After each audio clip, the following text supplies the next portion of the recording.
everybody. It is time to start the show, episode 49, as we close in on episode 50. We're almost there, guys. We're almost there. Let's go ahead and switch over to my face. Hold on one second. What is going on, everybody? Welcome to Boxing Fanatico Live, episode 49, and we got some stuff to talk about. Actually, this one is a pretty chock full of a bunch of stuff. We got Shakur Stevenson, the WBC ordering Shakur Stevenson versus Frank Martin, and somewhat exposing other fighters. I believe it was who was the one? Who was the fighter? I think they said, who were the two fighters? I know Lomachenko is one of them, and maybe Kambosos is the other one. I got to double check that, but they declined to fight Shakur Stevenson for the WBC. They declined. Lomachenko, the great Lomachenko, declined to fight Shakur Stevenson for the WBC. Also, there was a crazy, hectic back and forth between Devin Haney and Shakur Stevenson, in which Shakur Stevenson leaked footage of, I guess it was Devin Haney's father being recorded without his knowledge. It's possible he was recorded without his knowledge, and he was saying things that was very damning towards the confidence level of the Devin Haney team when it comes to fighting Shakur Stevenson. And then also, we have the low blow that we got to talk about. Was it a low blow or was it a KO? We got to talk about that here. But before we start the show, we always got to start it off with Hashim47. Let's go, champ. Thank you so much, brother, for coming in here and starting off the show with a Let's Go, champ every single time. We love it. And we also got to start off with Michael Buffer. Let's put that man on the screen real quick. Ladies and gentlemen.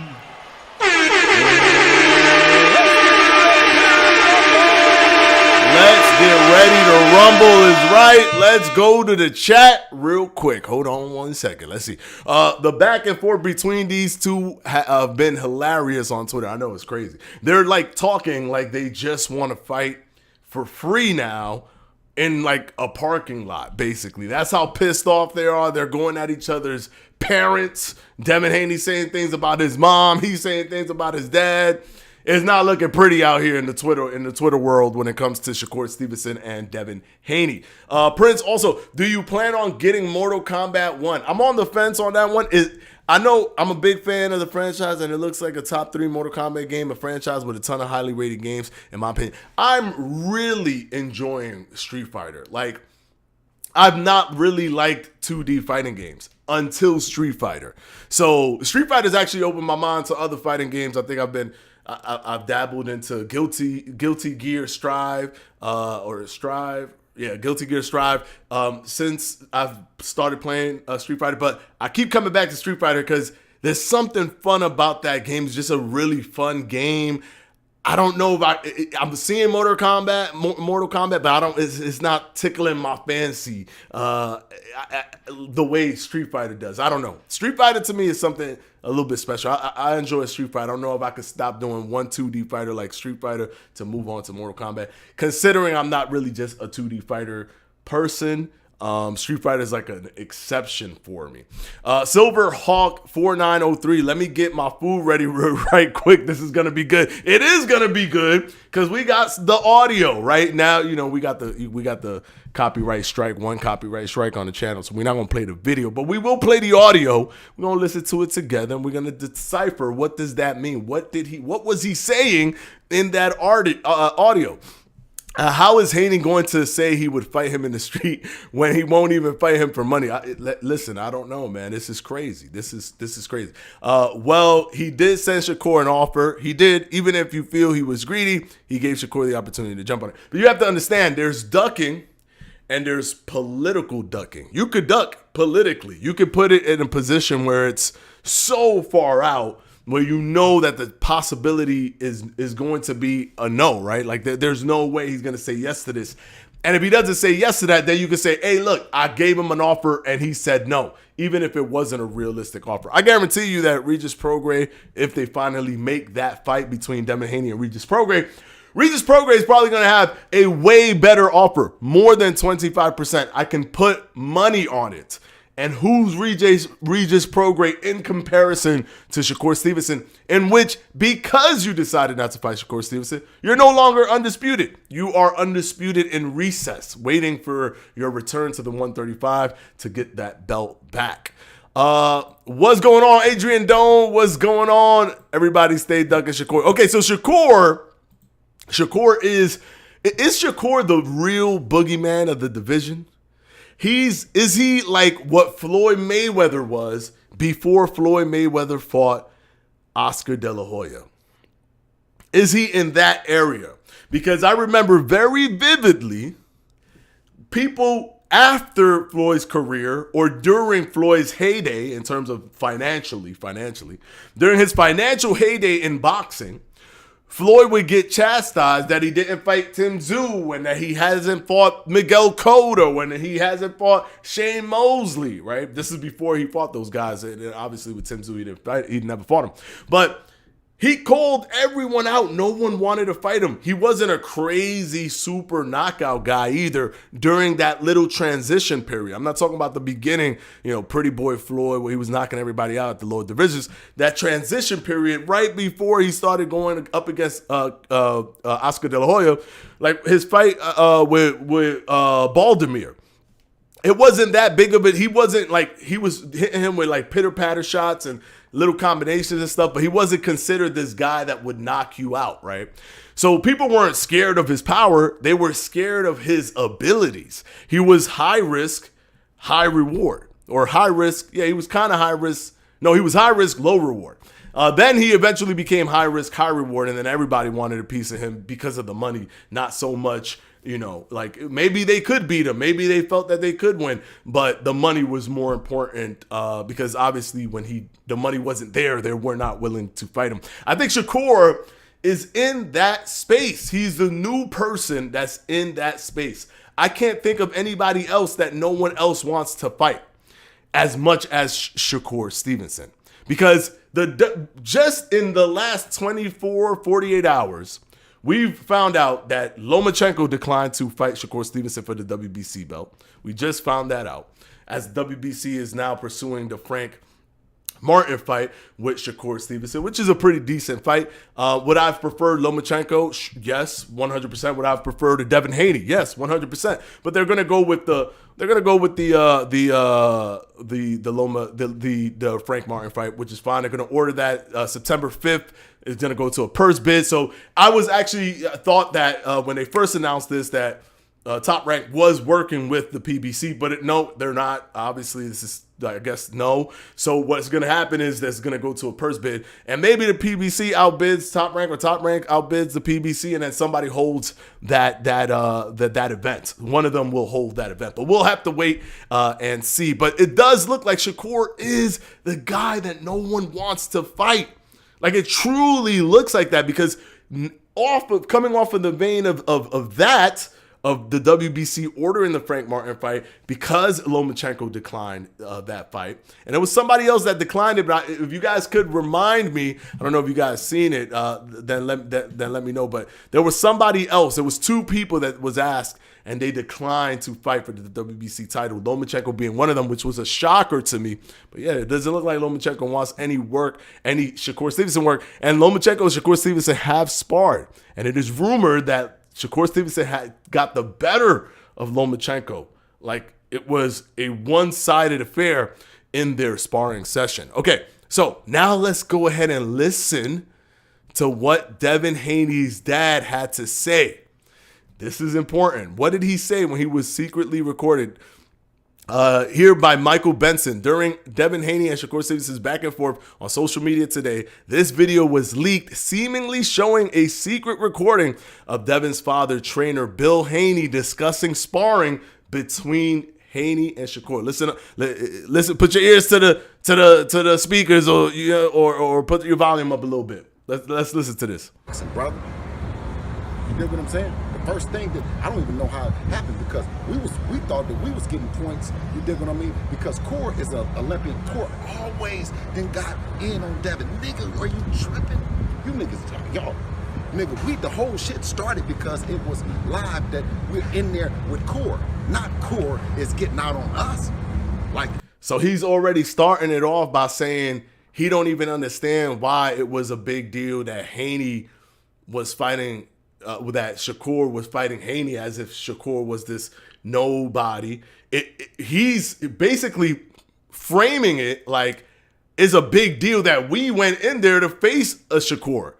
You got to understand, sure, Shakur wasn't professional, but Shakur was a little bit older than Devin Haney when they were sparring. But also, Shakur made the Olympics, right? Shakur went super far in the Olympics. So far, he was one fight win shy of a gold medal. He became a silver medalist at the Olympics. That's very telling. Before Shakur Stevenson, the highest medal that we received in the United States, because it's very difficult. You're going up against these Cuban fighters that are super old, that all they do is amateur. They don't even care sometimes about going pro.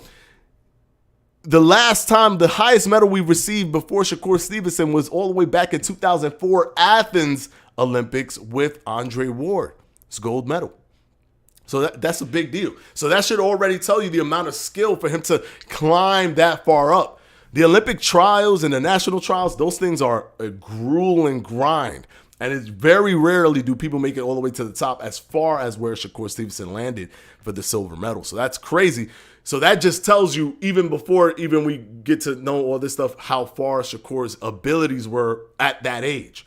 Now, because I think when he sparred Devin Haney and it was posted on YouTube, he was going towards to start the Olympic trials. He's the big nigga. He's the big homie. And the shit, it was never.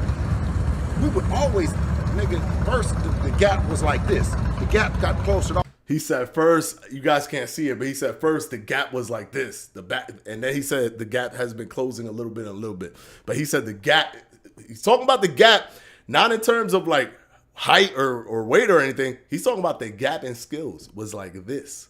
This is Devin Haney. This is Bill Haney, Devin Haney's father. If you got off any with core, it was a plus. You hear that? You hear that? If you got off anything with Shakur Stevenson, that was a plus.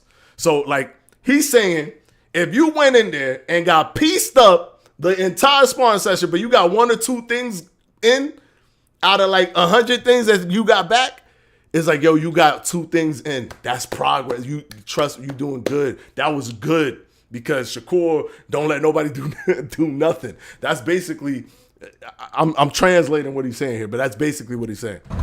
If you just had a good day, that's how it was. All the way up until now, brother. That's why I told all the way up until now. And he's about to say, that's why I tell him, listen to this. I said, inside the weight classes, when we moving, just like niggas is moving now, brother, if it's too hot at 30, we already ready to go to 40, bro. If it's too hot at 30, we're already ready to go to 40.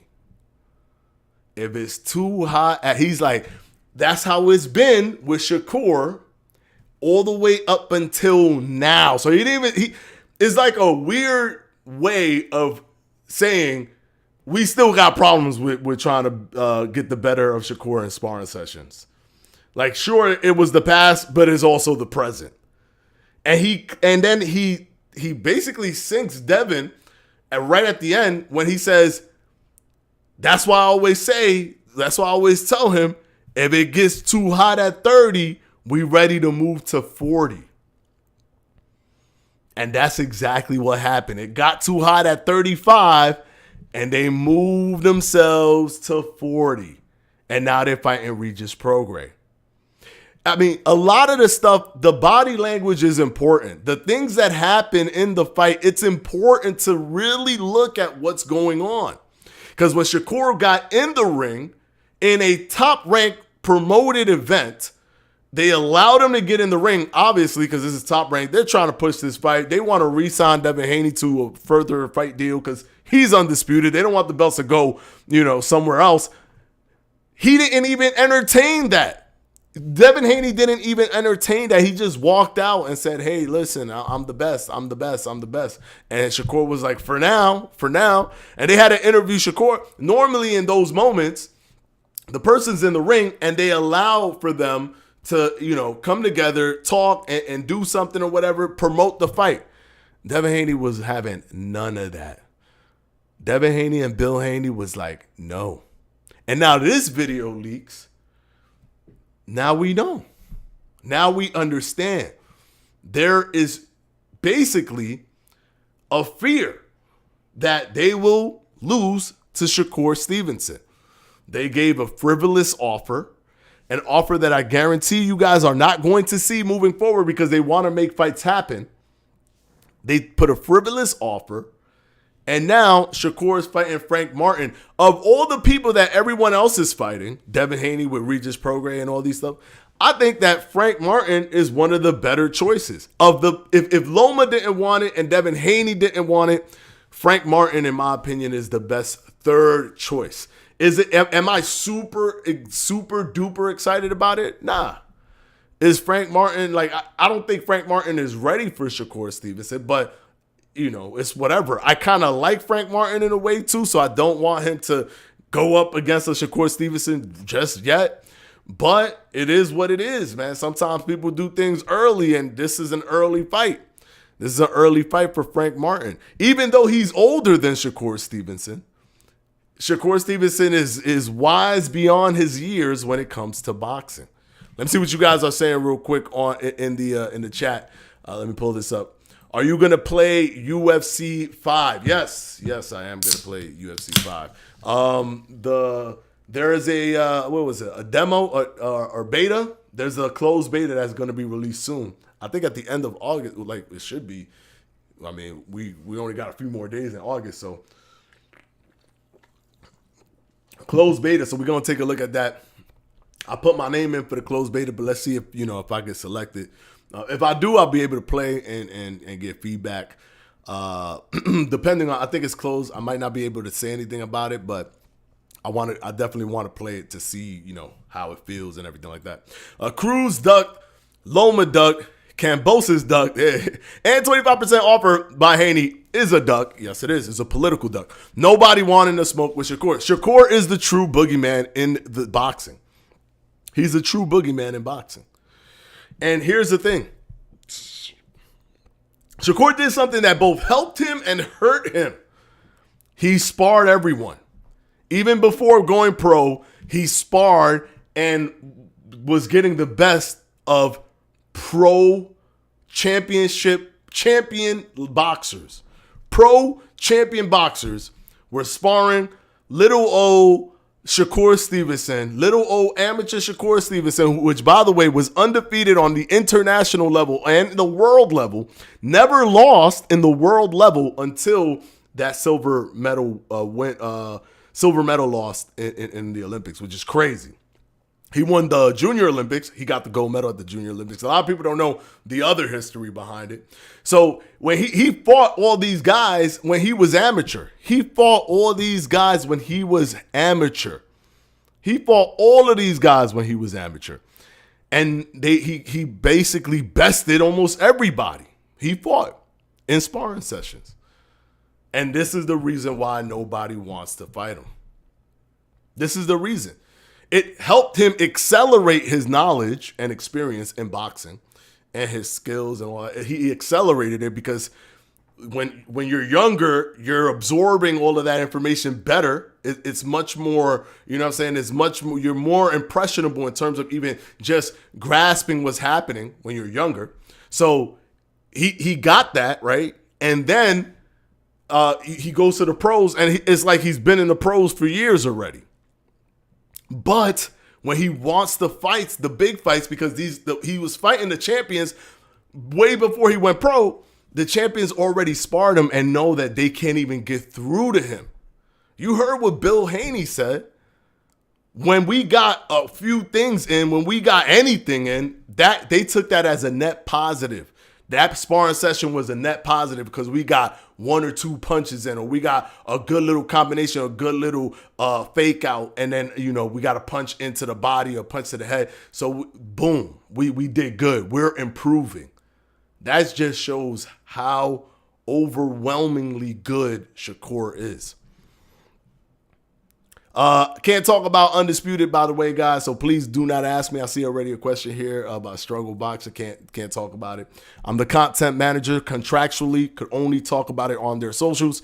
I've talked about it already on there. There's roundtables. I have Let's Plays on there, so if you want, you go ahead and go to the Undisputed YouTube channel to see me having conversations with the team on that. Sup, hey, Mr. Nobody, what's going on? Sup, there's nothing to gain for the top guys in fighting Shakur. He holds no belts, and they're going to lose. Why fight him? At some point, someone has to face him. Well, I mean, now even though he doesn't have no belts, he's the number one contender for the WBC. So if you want the WBC at 35, you kind of do have to face him. He don't have the belt, but he might as well have the belt because that's what it feels like. Like if you want the WBC, you can't have it unless you fight Shakur Stevenson. So Shakur Stevenson, he doesn't have a belt, but he brings a belt with him. There's a belt attached to fighting him if you fight him at 135. But it just looks like Lomachenko doesn't want to be, undisputed anymore because it's not worth fighting Shakur Stevenson to do it. Which is odd to me because Lomachenko has losses already, right? He has 3 losses. Why wouldn't he just take that risk and try to be undisputed? I don't know. Dustin, 2 times. What's going on? What's up, brother? I'm back. Hey, what's going on, Prince? Brooklyn boy 100%. What's up? Come on. Who did Shakur fight? Fighters at 135 climbed the ladder before having a title fight. We all have seen that. Haney was done at 135 before the rematch against Kambosos. Listen, you can say who has he fought and who has he not fought. He fought big dogs at 130. He won 2. He's a 2-division champion, world champion, 2-division world champion. Devin Haney's only a 1-division world champion. Devin Haney, yes, he became undisputed, but he became undisputed off of 1 fight. It took 1 fight for him to be undisputed, like in one shot. Shakur Stevenson was winning world titles. He won the WBC title. He won the WBA title at 130. He was beating the top dogs, the number 1 guys there. So 5 pounds don't change the world. You don't go up to 5 pounds and now is reset time. This is his 3rd division that he's trying to conquer. He didn't just enter the pro boxing. He's been in boxing. He's been dominating the top guys. All the top guys in all those divisions, he beat them. So he's moving to 135, and he wants the fight. He's calling these guys out, but they don't want to do it. And people could say, oh, but if he really wanted to fight, why didn't he take the 25%? If you think that he was ducking, then there will be no reason for him to get his team together to force a mandatory if he didn't want to fight Devin Haney. Clearly, him forcing a mandatory it just shows in broad daylight that what he cares about was the fact that Devin Haney was lowballing him. He wasn't scared to get in the ring and fight Devin Haney. He's willing to get in the ring and fight Devin Haney. And he even said he knows he's not the A side. He know he ain't going to be 50-50, but 25% was too low. So if he didn't want Devin Haney, he would never have pushed for a mandatory. And it was successfully pushed because Devin Haney became his mandatory. He became his mandatory, but then Devin Haney vacated the belt and he's a champion in recess because he's deciding to fight Regis Prograis at 140. But you also don't have to take my word for it. You could take Bill Haney's word for it when he's being recorded outside of the political stage. When he doesn't know he's being recorded, when he doesn't know that this is happening outside of the political stage, Devin Haney, Devin Haney's father, clearly indicated that they are worried about Shakur Stevenson. That just getting a few punches in a sparring session felt like a net positive to them. That if it gets hot at 130 or 135, we move into 140. Getting hot, Lomachenko was at 135. Teofimo Lopez was at 135, and they were screaming for those fights. It wasn't hot yet, right? Because they didn't move to 140. The only time they moved to 140 was when Shakur Stevenson got to 135. So it's clear, cut and dry that the Haneys don't want to fight and that Shakur Stevenson wants to fight. People could say, who has he fought? Because they're just trying to cherry pick one division. This man is in his third division. Devin Haney moved up a division for the first time.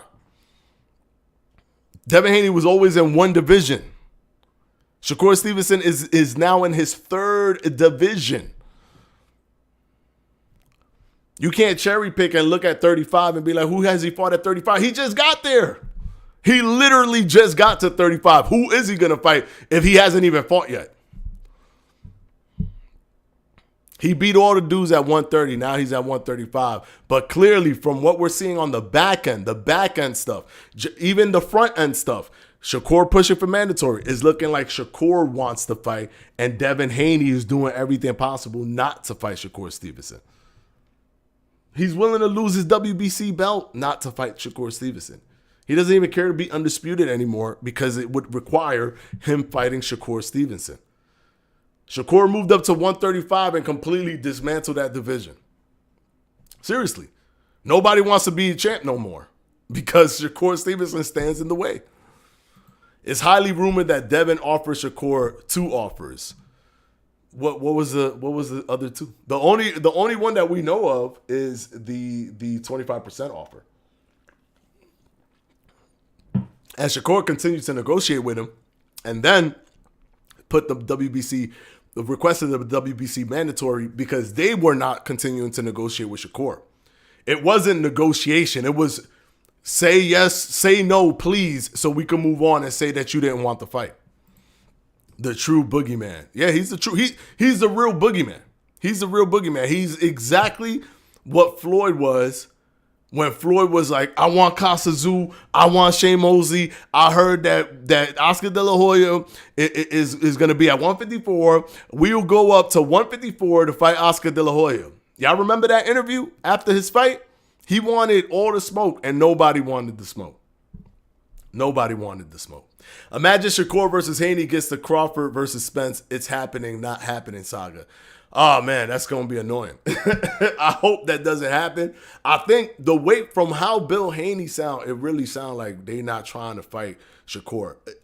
I guarantee you, Devin Haney's going to move up to 140, and he's going to stay at 140. And it's going to be a perfect thing because he knows Shakur's going to want to clean up at 135. So he's going to stay at 140. And then if Shakur ever moves up to 140, he's going to move up to 147. That's probably what's going to happen because his father already laid out the blueprint. He already laid out the blueprint. The blueprint is clear, plain and simple. When it gets hot, which means AKA code word, when Shakur finally gets to this division, we moving up to the next division. He's clearly said it. When it get hot, we moving to 40. And they didn't move with Loma. They didn't move with Teofimo. They weren't moving with Tank. They didn't move with nobody. They only move now that Shakur is who made that division hot, quote unquote. What is your dream fight you wish you could see happen between 2 boxers from different eras? My dream fight, one of my biggest dream fights ever is Vladimir Klitschko versus Vitaly Klitschko. That would always be my dream fight because they had a monopoly kind of reign at the heavyweight division with Vladimir holding 2 belts, Vitaly holding 2 belts for so many years. And it became incredibly boring. The heavyweight division was so boring because they devoured everyone. And no one knew who was better of the two. No one knew if Vitaly was better than Vladimir or Vladimir was better than Vitaly, but they were both super elite. So I personally feel that Vitaly was the better fighter. He felt like he had more variety, more like little talents and stuff, more things that he could do. While his brother felt more like robotic. His brother came off more robotic with the jab, jab, jab, jab, jab, jab, jab, straight, jab, jab, jab, straight, jab, straight, jab, jab, jab, jab, jab, jab, jab, jab, jab, straight. That was his brother. While Vitaly was more like he had more things that he could do in the ring. So I always felt that Vitaly was a better fighter. But we will never know. We will never know. Their mother did not allow them to fight. That was forbidden of them to do. So we will never actually know physically who was better. We could only wonder. But I think that is the two fighters that I wish I could have seen fight each other. Almost everybody else in every era could have fought each other or almost or didn't, whatever, but it wasn't that big of a deal. That one was big because of the amount of years that they were on top. I know you're not asking me, Anthony, but for me, if we had a time machine, Prime Leonard versus Prime Mayweather. Oh, you talking about who versus who? That's hard. I would love to see Crawford versus Floyd Mayweather. That would be a really good one, in my opinion. I think Crawford versus Floyd Mayweather is probably, if I'm gonna pick like a, because the thing with me, if you go too far, it doesn't become interesting to me because the styles and the way that they train and the things that they did and the way that they fought was so much different to the modern times. So I think Crawford versus Floyd is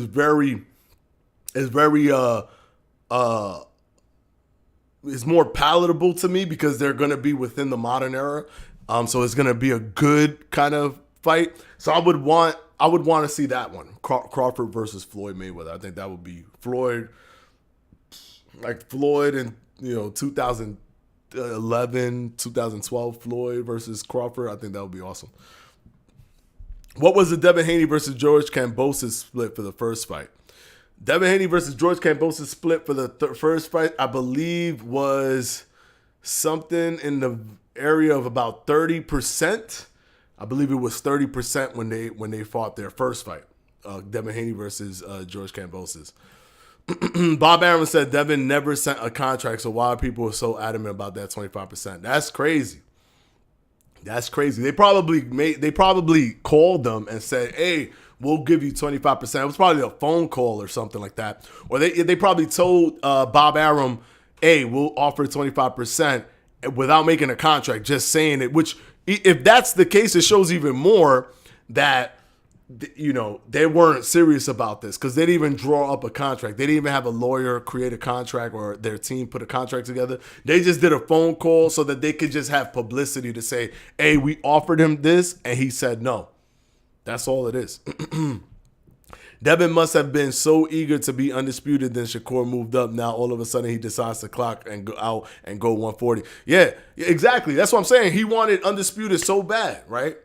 But it's easy to want undisputed so bad when, you looking at Teofimo, which I think Teofimo was just chronically underrated. I think he's actually, even I underrated Teofimo a little bit, but not after he beat Lomachenko the way he did. I thought he was the real deal. But then when he lost to Kambosos and then had subpar performances after, I thought that he kind of mentally he wasn't there. But then he had his Josh Taylor performance, and then it's like, oh, okay, maybe he's one of those guys that kind of lowers himself to the level of his competition in his mind. He's not as motivated when he's fighting somebody that he doesn't think is that special.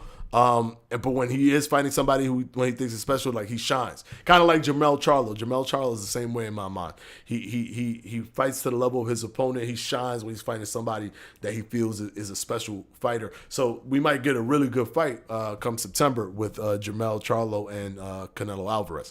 But yeah, it's kind of easy to want. Tank ain't doing nothing, right? Then we got Kambosos with the titles, right? That makes it even easier or even more streamlined.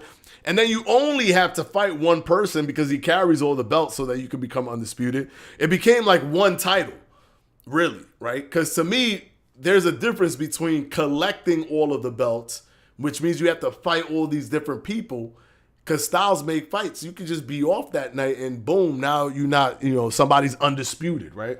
So there's a difference between collecting the belts and getting it off of just one person. Granted, you still undisputed because it's a lineal, you captured the lineal titles, right? You're still undisputed, but it's much easier to get it off of Kambosos from a performance where Teofimo just didn't perform to what he was supposed to against Kambosos. So it was kind of an easier path, right? It would have been interesting to see what he would have done had Teofimo still been a champion. It didn't look like Teofimo wanted that fight either, to be fair. It looked like he wasn't trying to get that fight, and I think he was going to move up to 140 after Kambosos anyway, so... But, at first, it looked like he really wanted Undisputed. Like, that was all he cared about. That's what, now, all of a sudden, now he just wants to move up to 140. And he was supposed to fight for Teofimo's title because Teofimo was going to retire. When Teofimo unretired or declared that he was not going to retire, he didn't want I think it's the WBA title. He didn't want the WBA anymore. Oh, no, I'm sorry. It was the WBO. He didn't want the WBO anymore. He said, nah. Let's go for the WBC. Why? Why switch? You petition for the WBO, and then now when Teofimo says, "Okay, I'm here, let's go," you're gonna be like, "Nah, I'm gonna go to WBC." It just seems so sketchy. That's something that you're not gonna see a Shakur Stevenson do, because Shakur Stevenson literally has that confidence that he's the hidden pound for pound fighter that nobody knows he's pound for pound yet because he just hasn't beaten the guys yet, but he's about to do it. I heard Vitaly always had the upper hand against Vlad when they used to spar. Yeah, I heard that too, which is part of the reason why I think Vitaly was better. Vitaly was adaptive. Vladimir was more flowchart and scripted. Exactly. That's what I'm trying to say. Vladimir went through like the flowchart. He was the flowchart fighter. And he did it right. He did it good, did it real good. But when it came to Vitaly, he had so much more versatility and variety, and you could see it. And yeah, sure, he beat him in sparring and stuff like that. But I always thought of, sparring is one thing. The performance under the lights in front of a crowd, you amplify, the fight mentally when you put it in an arena, when you put it against in a crowd, in a big crowd of different people. So I would want to see what they would do in a fight where there was no holding back. But that's just too much to ask. Two brothers to go in there and just beat the heck out of each other. It's just too much to ask. AP, whatever in the house, what's going on, brother? Bob said Shakur didn't send a contract when Shakur sent the board saying to sign it. Bob said Shakur didn't send the contract. From my knowledge, the contract was sent over by Haney, or the offer was made by Haney. Maybe not a contract, but an offer was made, and Shakur did not like that offer. The offer was reportedly 25%, and Shakur he even stated publicly that he understands it's not going to be 50-50 and that he's not the A side and that he respects that Devin Haney is the A side, but that it has to be a different number than 25%. 25% is just basically treating him like a no-name. So he wanted a little bit more than 25%. And then when it didn't push, when Devin Haney just stopped communicating after that, he pushed for the mandatory, the WBC mandatory. Guys, don't ask me anything about Undisputed. I can't talk about Undisputed on this platform. Go to Undisputed YouTube channel or Undisputed socials so you can see all of my conversations on Undisputed on there. Haney is finished. I'm glad he can't kill boxing anymore. Whoa, hold on. Angry casual fan. Hold on, brother. What do you mean? You think that he was killing boxing? I thought he was great for boxing. I think he's great for boxing. He creates a dynamic where people want to, like Lomachenko versus Devin Haney was an awesome fight. He gave Lomachenko an opponent. I like Devin Haney for boxing. Do I think that, he going to beat Shakur? Heck no. I mean, I've seen their sparring sessions, and it just looked like Shakur was miles ahead of him. I can't imagine that Shakur plateaued and he progressed. I think they both progressed, and Shakur's even better than he was back then. So, I don't know. ASAP TV. So, was Teo undisputed at 135 or not? There's a lot of controversy around that. See, I would say he was undisputed at 135. And the reason that I will say he was undisputed is because people don't want him to be undisputed off of a technicality. They just don't want it to happen off of the technicality. But the reality is Lomachenko fought the fighter and won the WBC title. They elevated Lomachenko and gave the regular WBC belt to Devin Haney. They just gave it to him. He didn't fight for it. He was handed that belt. Lomachenko was elevated to franchise champion. Why would he be elevated to franchise champion if he cannot lose that title? If it was just like a frivolous title to say, look how cool he is and look how good he is or whatever it was, he would keep the other belt. He wouldn't be exchanging that belt for the franchise belt. It doesn't make any sense. And even if you want to look at it in the realistic sense, Devin Haney never won the WBC belt. He was given the belt that Lomachenko actually worked for.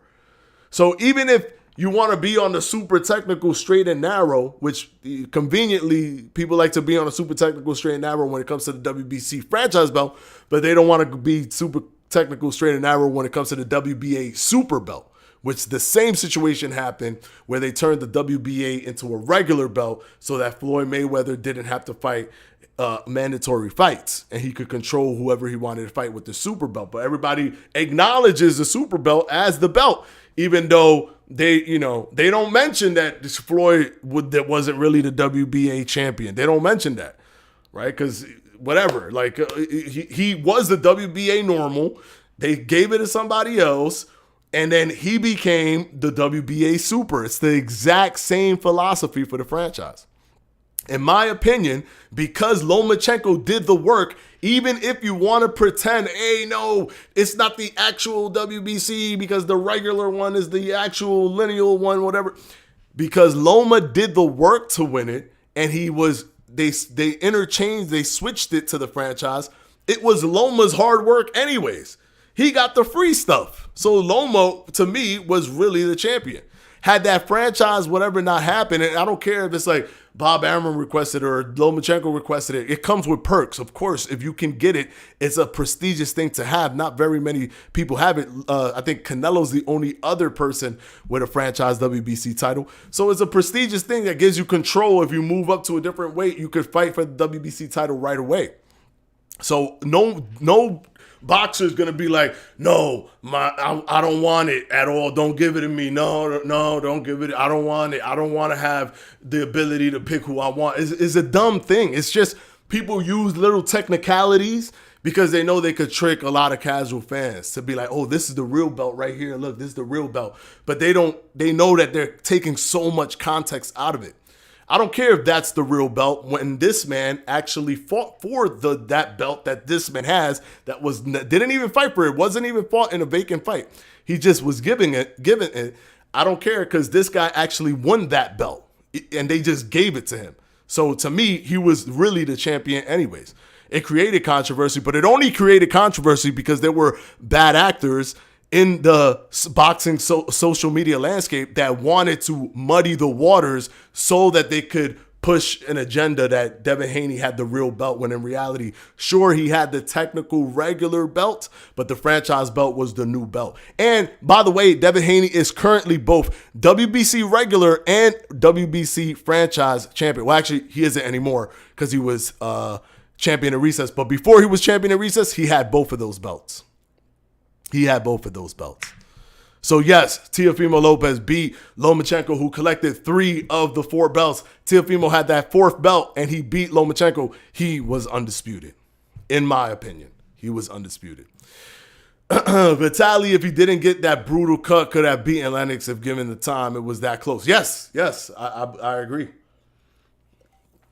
And Lennox beat both of them, so we can't even tell. Even trying to have like that person that beat one of them, right? But then the other, like, you want that even person or that common person and see, oh, okay, well, if he beat Lennox, but then Lennox beat Vlad, Vitaly, dude, there's a big argument that Vitaly's better. Or if Vlad beat him and then Lennox beat Vitaly.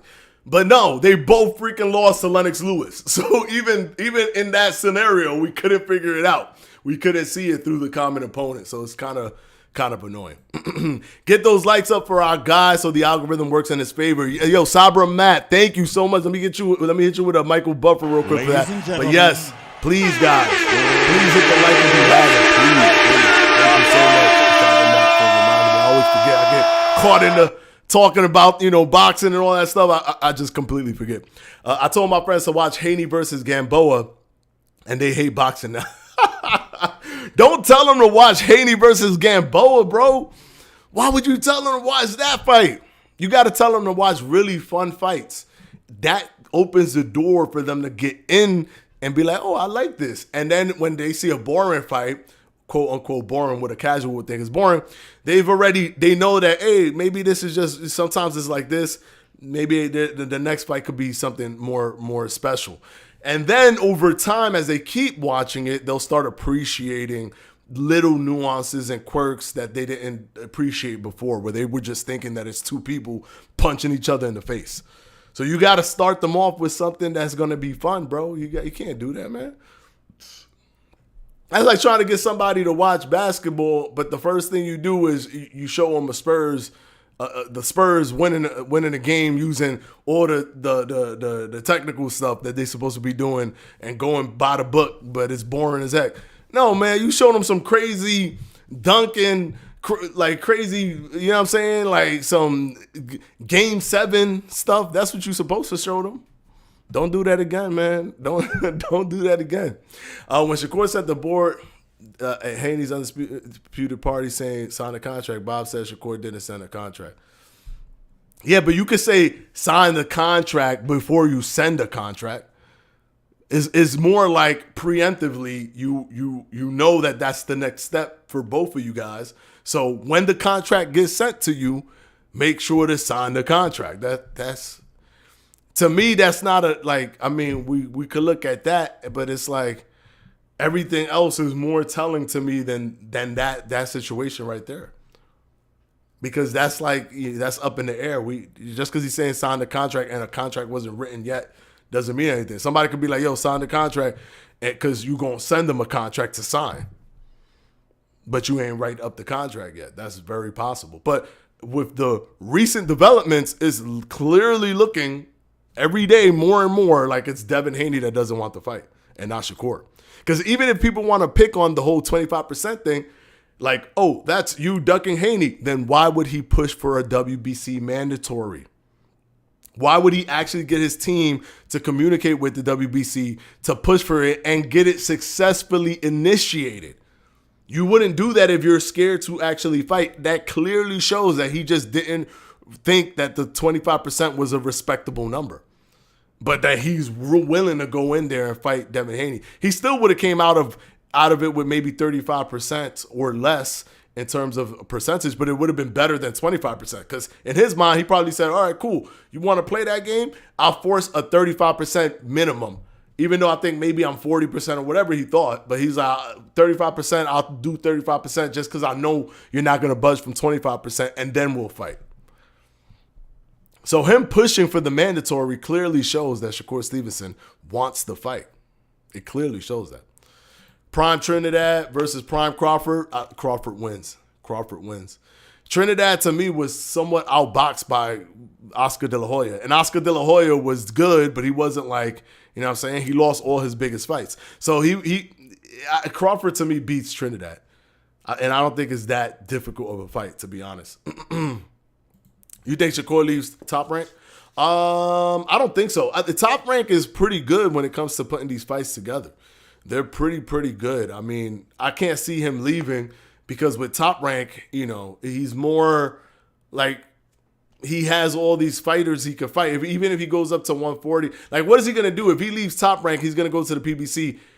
The PBC was doing really good at 147 in terms of their acquisitions of fighters at 147, but what about, their fighters at 130, 135? They're not all that, right? So I think that he's in the best place for the weight class that he's in. I think he's in the best place in Top Rank for the weight class that he's in. And Bob Arum has proven, I think Bob Arum actually makes sense for Shakur to stay with Top Rank because it looks like after post-Lomachenko, right, that Bob Arum has decided that his superstar is going to be Shakur Stevenson. And believe it or not, Shakur Stevenson pulls good numbers. He's doing like 2 million views out of his fights. Or he's doing close to 2 million views out of his fights. Or over 1 million views. My all-time fight will be Salvador Sanchez versus Floyd Mayweather. Two very excellent counterpunchers, two very big gas tanks. I think that would have been an interesting duel. Another interesting duel would have been Edwin Valero versus Manny Pacquiao. I would have loved to see Edwin Valero versus Manny Pacquiao. I think that would have been a fire fight. A fire fight. And I actually have Edwin Valero winning that fight if they were to fight. Bob Arum said that the 25% offer was a bluff. Of course. Because it wasn't really, I don't think a contract was put in place, and they didn't continue to negotiate further. Shakur actually, in his letter to the WBC, you could read it. It states that they try to keep negotiating, but there's no communication coming back from Haney's team. So now we have to push for a mandatory WBC title. Push. Shakur needs to get with the PBC or he won't get any big fights. But who in the PBC is big in the 135 division other than Frank Martin, which he's about to get anyways off of a purse bid? He gonna get that fight anyways from a purse bid. So other than him, what else is there for him at 135? That makes sense. Bob Arum said in the interview he want to make in-house money, not take risks with fights like Tank. Yeah, but I think that Bob Arum is notorious for doing that, but there is going to be a point where Bob Arum is going to have to just trust Shakur Stevenson's talents. There's going to be a point where he's going to have to get in that space. And I know that Bob Arum has made this mistake in the past. He's made it with Floyd Mayweather, and then Floyd Mayweather left him and made the money. He's made it with Manny Pacquiao, and then Manny Pacquiao left him and made more money, right? That big fight with Floyd, Bob Arum has nothing to do with it. He built Manny Pacquiao, and that had nothing to do with the big Floyd fight. He built up Floyd and then had nothing to do with the Floyd versus Oscar De La Hoya fight. If anything, I hope that Bob Arum has learned his lesson in that sense, and he wants that money fight. So he's going to allow, he builds up Shakur a little bit more, and then he allows to have these different fights take place. I'm hoping that he does that. But he also gets, the Top Rank normally gets a lot of the big talents, especially when it's the lower divisions. I think 147 is locked in well for the PBC, and even 154 is pretty decent for the PBC. But I think that whole 135, 130, even going down to Inoue, I think that Top Rank got that on lock. Tito is my guy, as I'm Puerto Rican, but unless Tito clips him, Crawford outboxes Tito. Yeah, but he can't get caught because Tito's power was real. Yeah, Tito was good. Cotto was really good too. Miguel Cotto was good. Shakur is nice. Shout out Newark, New Jersey. I'm from next door in Elizabeth, New Jersey. Hey, listen, I grew up in the Bronx, so basically in New York City, I basically neighbors with New Jersey. I used to go up to New Jersey all the time. So. All right. Now, we only got a few more minutes, but I want to quickly talk about the low blow. What do you guys think? Because my comment section was mixed. People think it was a low blow, and people think it was not a low blow, and people think that, like, what do you guys think? What do you guys think? You guys think it was a low blow? Here's my thing that I said in the video that I'm still sticking to, even though, first of all, the most annoying thing is the freaking frame picture of the belly shot.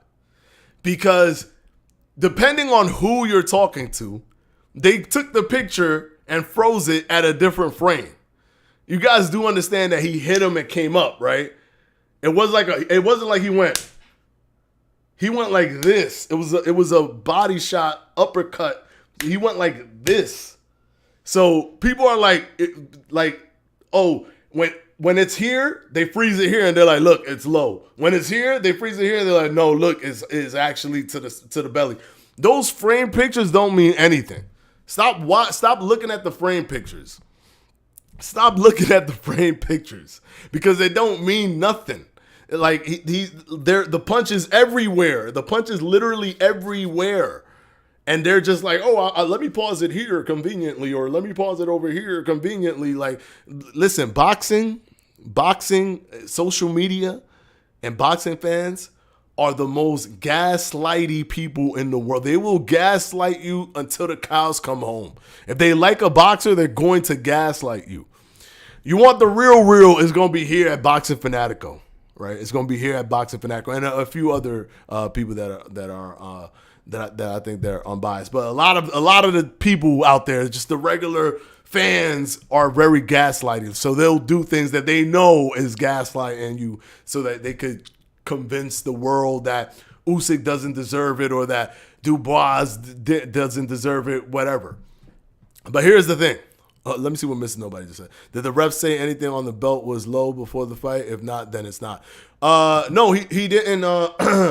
He didn't say anything. He didn't tell them, oh, right here is good, right here is good. He didn't do that, right? I think they showed a replay of him not doing that, so they weren't able to show that or talk about that. But here's the thing. From watching the full video movement, not just the frame perfect, oh, right here or right here, from watching the whole thing, in my opinion, he got hit in the stomach. Was it in the stomach but also on his trunks? Yes, but his trunks was a little bit high. I noticed also that they're like, after the fight, they're like, look, his navel is showing. But during the fight, his navel wasn't showing. So, I mean, and boxers are constantly adjusting and readjusting their guard and their trunks. So in my opinion, like that showing the end of the fight picture of his belly button, that don't do nothing for me either. The thing that I think is what makes no sense is that people say, oh, Daniel Dubois actually won. As if the 4 minutes that he took would have been the 4 minutes that he would have had to take had it been ruled a knockdown. Without taking into account that if he has the knowledge that it's a knockdown, then he's looking at it psychologically in a different perspective. He might get up even though he's not 100%, which boxers do all the time. They get up, they're not 100%, but they got to get up, because if they don't, he'll lose all 3 of his belts. He'll have a loss in his record, and his dream to become undisputed will be dashed, right? So he's going to get up. He's just not going to be at 100%. So if it was a low blow or if it wasn't a low blow, it doesn't matter, because we can't pretend to know how long he would have stayed down if it was ruled a low blow. I mean, if it was ruled a knockdown.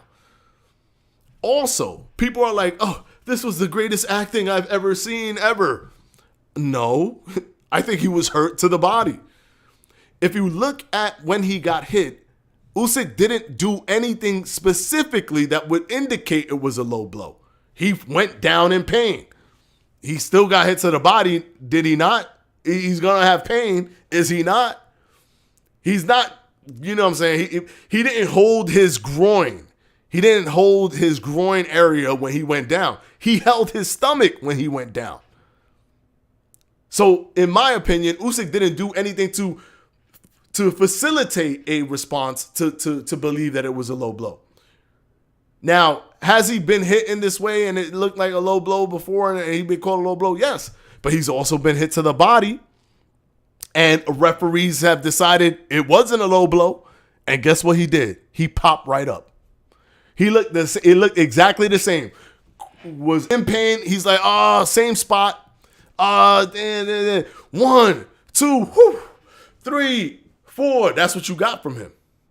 Is he in his mind? Is he 100%? No, he's probably like, oh man, I'm 80% right now. 75%. I'm 75% right now, but I ain't losing. So let's go, man. I'm just gonna protect my stomach a little bit, and we're gonna move it forward. That's what he would have done. We've seen it before. He's been knocked down to the body and got back up immediately, even after being in pain. And keep in mind, guys, this wasn't a liver shot. It wasn't a solar plex shot. It was just a belly shot. So if he wants, he probably could have gotten up. He probably could have gotten up. So I don't want to hear that it was Dubois. Like, even if we look at him getting robbed, other than that punch, Dubois got totally outboxed in that fight. He got totally outboxed in that fight. People are literally advocating for one punch to now they're like, oh, if Usyk fights Tyson Fury, it's over. Let me tell you, it's over. You saw with it, one punch, bro. Has Tyson Fury not been dropped to the floor? Like, you know what I'm saying? Like, everybody gets hit with a shot. Like, you really think because of the one punch, that's it? Like, Usyk ain't built for this? He's still completely outboxed Daniel Dubois. Y'all harping on one shot because y'all just want the controversy to make it so that Usyk don't get his credit.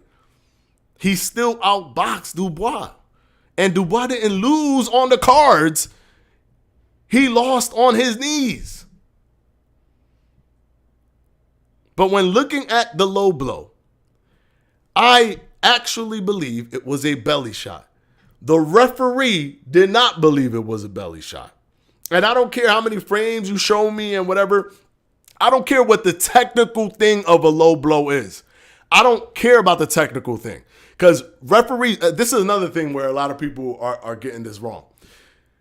Everything is under the discretion of the referee. It's not what you think is a low blow. The referee is who decides if a thing is a low blow or a slip. How many knockouts were slips, but the slips, but the referee said, nope, 1, 2, 3. It's the discretion. It's at the discretion of the referee. How many knockdowns were legitimate? And the referee is like, nope, it's a slip. It's a slip. It's always at the discretion of the referee. The referee can have there's no hard and fast line rule. It's all based on what the referee in that moment decides to do. He didn't decide that. He decided it wasn't a low blow.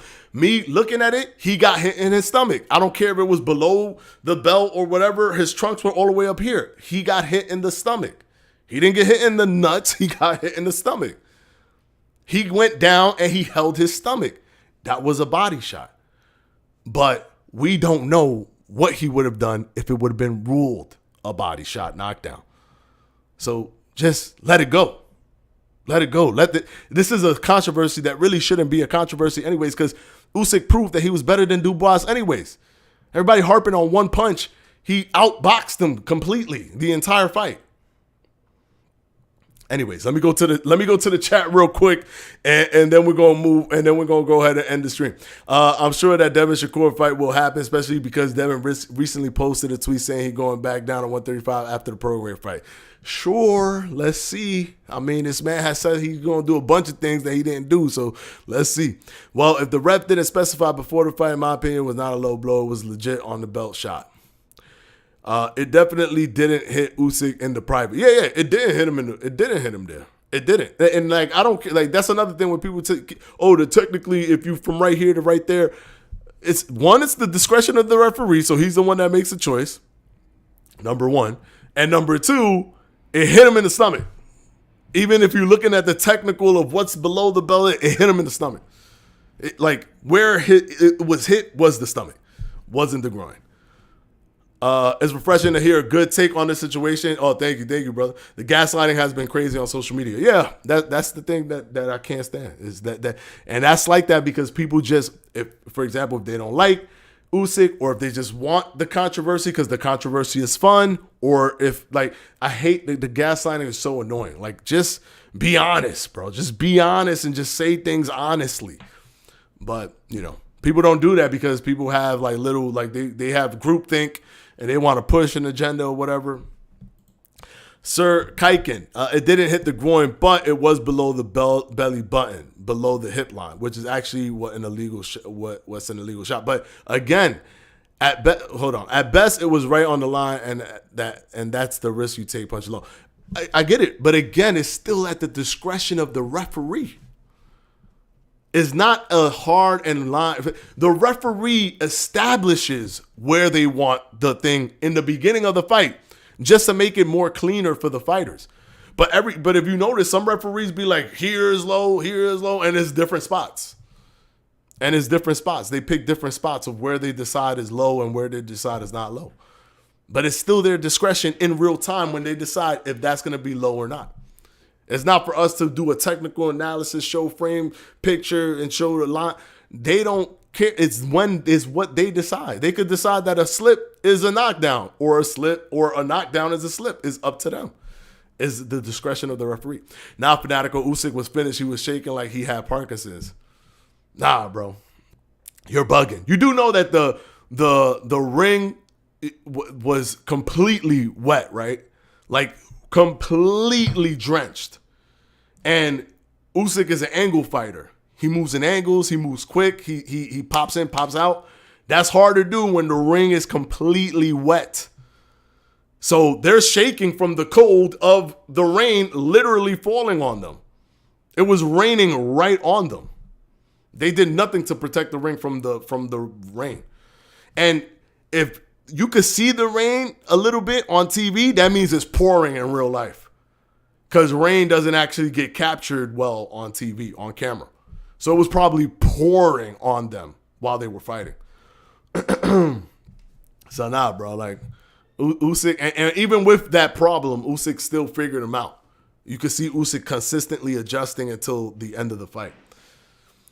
All right, we're going to go ahead and end it there. I hope you guys enjoy the live. It's crazy. It's getting heated with Shakur Stevenson and Devin Haney. Actually, I think, let me see something here. I think they had a crazy back and forth. Devin Haney was calling him corny because they did like a little, I guess they did like somebody was doing a little skit kind of thing with Shakur pretending he was Devin Haney's brother or something. And then Shakur shot back and said, you know, he talking crazy about his dad. Can't really repeat it here on YouTube, especially with a copyright strike. But they kept going back, and then Devin Haney said something about his mother. So then Shakur said, "Oh heck no! If I catch you in real life anywhere," he's smacking him. And then Devin Haney said, "Me and you can go somewhere and fight for real, and I'll bet that 25% I'll beat you." And then Shakur said, "Okay, see you soon." So it's getting real heated and like, you know what I'm saying? It's getting real heated in real life right now between these two, which is just going to make the fight even bigger when they finally do it. They're probably going to go off on each other in the press conference if that ever happens. All right, anyways, until Wednesday when we come back, of course, every Monday, Wednesday, Friday, hit the like, hit the subscribe, hit the like if you haven't, guys. Hit the subscribe button as well, and hit like all notifications, bell notification, all notifications.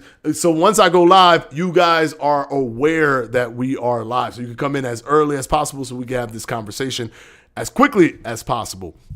So hit the like, hit the subscribe, and of course, every Monday, Wednesday, Fridays, 7 p.m. Eastern time to 8 p.m. Eastern time, we go live. Okay, until Wednesday. Until 2 days from now, see ya. Hope you guys enjoyed it. And it'll be episode 50 on Wednesday. Peace out, guys.